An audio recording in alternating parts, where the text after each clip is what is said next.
Welcome back. Joining me now is Labor's Assistant Treasurer and also their Financial Services spokesman, Stephen Jones. Welcome, Stephen. Great to be with you, Shari. Now, where are you? Labor seems to be in a complete mess to me over its tax cut package. If you don't get the amendments through, will you support the entire package? Well, it'd be a pretty silly person who went into a negotiations, a poker game, or into Parliament saying we really want these amendments, but we don't really mean it. And if you knock them off, we'll just fold our tent and go in behind your proposition. We're not going to do that. There are genuine concerns within Labor about the affordability of stage 3 of the tax cuts, and genuine concerns in Labor about the need to bring forward stage 2 so we can pump prime the economy, which is in serious strife. The Reserve Bank Governor and the Reserve Bank Board are meeting later this afternoon, widely tipped to cut interest rates yet again. That's not because they are really optimistic about the state of the economy and the government's handling of it. It's because they think things are pretty crook and they're concerned about the capacity of monetary policy to do anything to turn things around. Well, that's the exact point. Philip Lowe has given so many warnings now that the economy does need a stimulus beyond, as you say, beyond the rate cut, and tax relief is the ultimate stimulus that he's been pushing for, and he's even had conversations with the crossbenchers, with Rex Patrick and others over it. So how can Labor resist and you know? Let me answer. How can the government argue that a tax cut in 2024-25 to people who are more likely to save it than spend it is going to provide stimulus to a tanking economy in 2019? Simple answer, it won't. That's why they should. Let's work cooperatively on this. Let's work with the government, take a little bit of theirs, a little bit of ours, bring forward the stage 2 tax cuts. We have shifted our position on this significantly. Let's bring them forward so we can give some stimulus to the economy now. Let's deal with the stage 3. We've got plenty of time, 5 years, plenty of time to deal with the stage 3 tax cuts. Everyone gets something out of stage 1 and 2.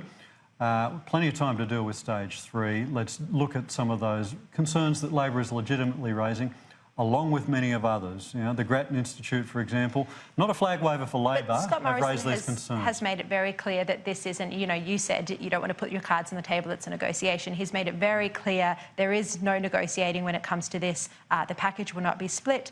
They say they've got a mandate, they took it to the election, and this is the piece of legislation. So ultimately, Labor does need to come to a position on this, because when the amendments don't get through, and it doesn't look like they're going to get through, you know, you need to go to vote one way or the other. So what will it be? Look, we'll see how. There's still a lot of discussions going on with the crossbenchers at the moment. We've got a position.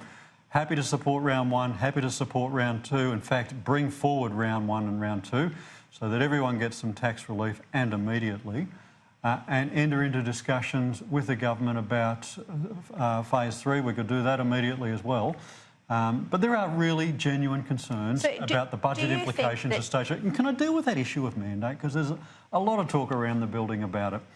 You know, if you accept what Scott Morrison is saying, the only people who come to Parliament with a mandate are government MPs. Nobody but a government MP has a mandate to represent the concerns, the interests and the views of their constituents when they walk into the Parliament. Now, clearly that's not right. Clearly there are a bunch of other MPs who've got a mandate, they've got an obligation to represent their conscience and their constituency as well, and we will do that. Let's see how things unfold over the week.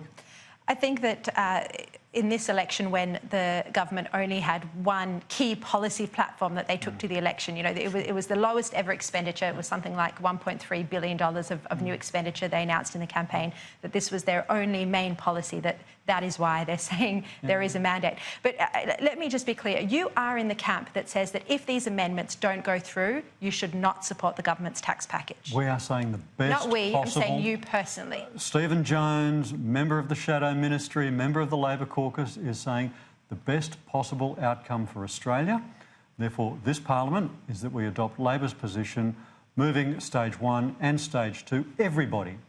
Not just the lower middle, everybody gets a tax cut because of that. Yeah. Let's do that. And if the Senate doesn't follow the wisdom, doesn't agree with us on this, let's revisit that in a couple of days' time. But we've got plenty of time, Shari, to work through these issues. There are other MPs who have a different view to you. People like Joel Fitzgibbon have been quite vocal, and I know he's on with David Spears again this afternoon. You know, the other MPs say that if the government doesn't, if the amendments don't get through the Senate, rather, that you should take a pragmatic approach and pass this package, or you will be the party that voted against Australians getting tax relief. We're not going to be the party that votes against. We're being the party that says everyone should get tax relief and they should get it earlier than the government. Now, look, about Joel and about others, there's not one member of our caucus who is saying, we think Australia's #1 priority at the moment is those stage 3 tax cuts. Not one member of our caucus is saying that $90 billion, because that's what we're talking about over the medium term, nobody is saying that that is our #1 priority. Of course. They all believe that the position that we have adopted in our caucus is the best proposition. But they are taking a more pragmatic approach, and I think Michelle Rowland's another MP as well. They're taking a more pragmatic approach that if you can't get the amendments through, let's support it. You are not in that camp, clearly. So how divided is caucus on this? Not nearly as divided as the coalition, by the sounds of the interview you just did with Nikki Sava earlier. Not nearly as divided as the government. We're united in ensuring we get. But seriously, how heated is it behind the scenes when it comes to this policy decision? And it is a big one for Labor. Sure. Not heated at all. A very collegiate discussion. And can I say to you, invite me on your program on Friday. Let's see what happens throughout the Senate. If our position doesn't get up, we'll review what we need to do. But, you know, there's a couple of days between now and then. You know how quickly things move in this building, They do move Shari. quickly. Now, it's also been reported that Anthony Albanese has lashed out at leakers in the party room. I think Samantha Maiden wrote about that. What happened? Oh, look, Anthony had some concerns. They've been pretty well reported by now. I think all members of the caucus have a concern that we want to ensure that we have confidential discussions and they don't end up on the front page of a newspaper or in your program, Shari.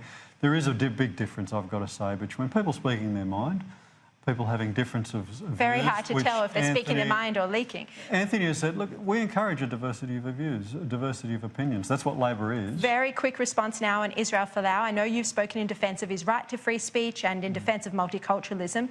Do you think Rugby Australia should have sacked him? Do you think he should get compensation and an apology? Look, I'm not going to make comments on things that are currently before a court. I don't think the whole episode has been well handled. I think a couple of months ago, Israel Folau was a footballer with a few kooky ideas, and now he's become this martyr for a cause. And if you opposed what Israel Folau was saying, you've actually given it more oxygen. I don't think the right thing is. I think there has been problems with the whole way this episode has occurred. I'm not going to enter into or into sides in a debate which is currently before the court, and the question about whether he receives an apology or not is one of his asks, which is before the court at the moment. But I will say this, I don't think the best way to deal with those people who disagree with you is to shut them down or to vacate the territory. I don't think that ever works. Freedom of speech. He's got to take responsibility for some of the reckless things that he says, but I don't think we should be shutting him down. Thank you very much for your time, Stephen Jones, and let's see what happens this week on the tax cuts. Cheers.